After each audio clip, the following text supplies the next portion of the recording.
Hey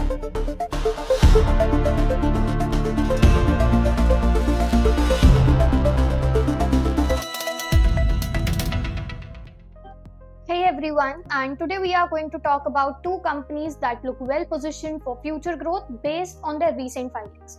So, the first one is a specialty chemicals and fertilizers company that has just set up a dedicated subsidiary for its dyes business right when a major capacity expansion is about to kick in.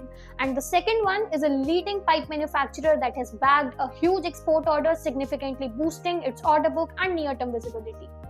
Together, these moves highlight how niche chemical players and infrastructure enablers are shaping new opportunities across industrial and export markets.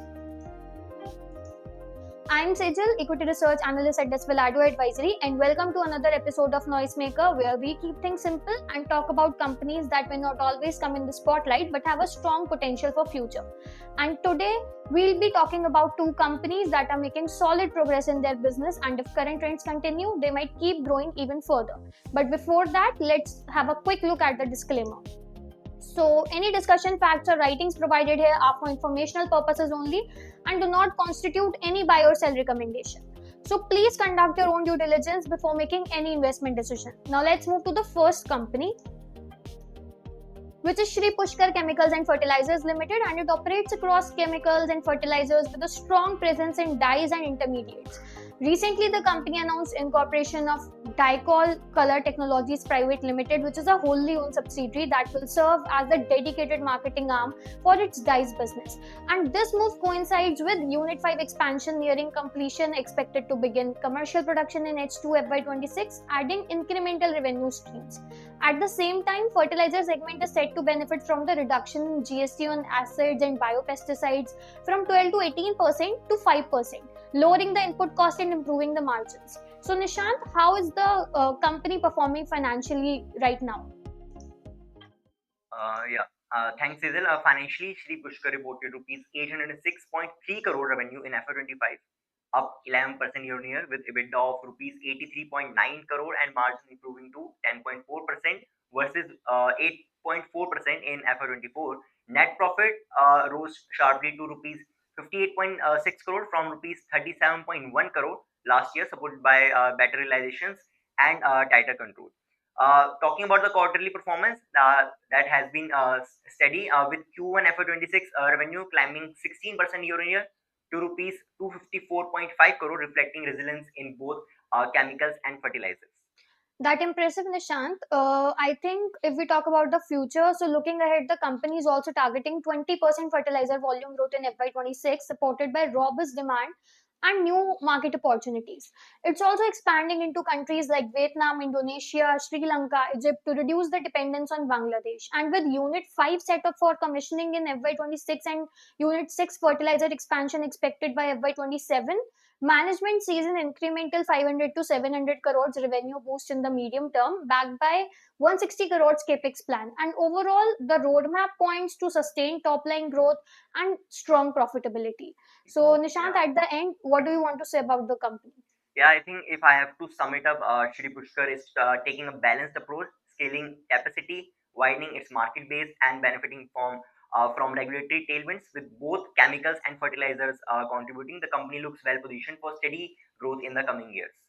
Okay, Nishant, now let's move to the second company, which is Man Industries India Limited, one of India's largest manufacturers of saw pipes with a strong global export footprint. Now, the big update here is that the company recently secured 1700 crores export order for coated line pipes, executable within 6 to 12 months, and this single order represents nearly half of FY25 revenue and has boosted its order book to 4700 crores, giving strong near-term growth visibility. Now, additionally, the company has raised 255 crores via preferential equity issue backed by marquee investors, which will further support capex and strengthen the balance sheet. So, Nishant, how is the company performing financially? If we talk about the companies, uh,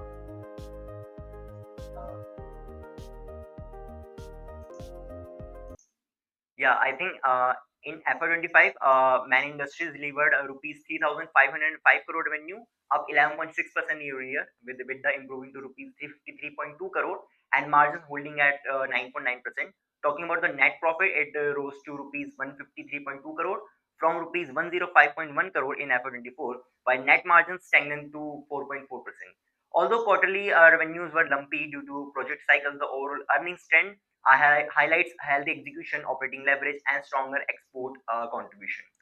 Exactly. And if we talk about the future, Man Industries is guiding for 20% top line growth in FY26, backed by its robust order book and an active bidding pipeline of over 15,000 crores.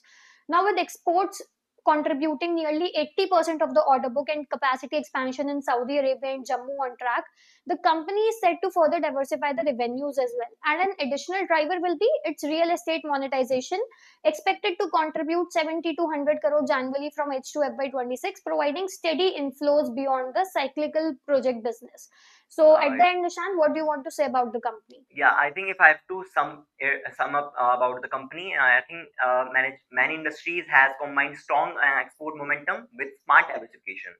Timely execution of its large orders, coupled with new capacities and stable cash flows, could, I think, unlock sustained profitability and return ratios going forward. Okay, thank you, Nishant. I think overall, both Shree Pushkar and Man Industries are solid example of companies quietly building scale and resilience in their respective industries. And thank you for the information you gave us.